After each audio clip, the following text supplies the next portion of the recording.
Group 4 தேர்வுக்கான முக்கியமான சில கேள்விகளை அடுத்த டாபிக் பார்க்கலாம் பாருங்கள். உற்பத்தி செய்தலுக்கு தேவையான உற்பத்தி காரணிகள் 4.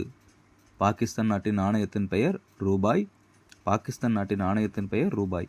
அடுத்த கொஸ்டின் முக்கியமானது. பொருளியல் வளர்ச்சி இலக்கணத்தை கூறியவர் யாருன்னா பால் சாம்வெல்சன். பால் சாம்வெல்சன். அப்போது பொருளாதாரத்தின் தந்தை யார் அப்படிங்கிறவரை கமெண்ட் பண்ணுங்கள். பொருளாதாரத்தின் தந்தை யாருன்னு கமெண்ட் பண்ணுங்கள். வெண்மை புரட்சியின் தந்தை வர்கீஸ் குரியன். வெண்மை புரட்சியின் தந்தை வர்கீஸ் குரியன். பசுமை புரட்சியின் தந்தை யார் அப்படின்னு கமெண்ட் பண்ணுங்கள். பசுமை புரட்சியின் தந்தை யாருன்னு கமெண்ட் பண்ணுங்கள். அடுத்த கொஸ்டின். பன்னாட்டு நிதி நிறுவனம் தொடங்கப்பட்ட ஆண்டு IMF 27/12/1945. 27/12/1945.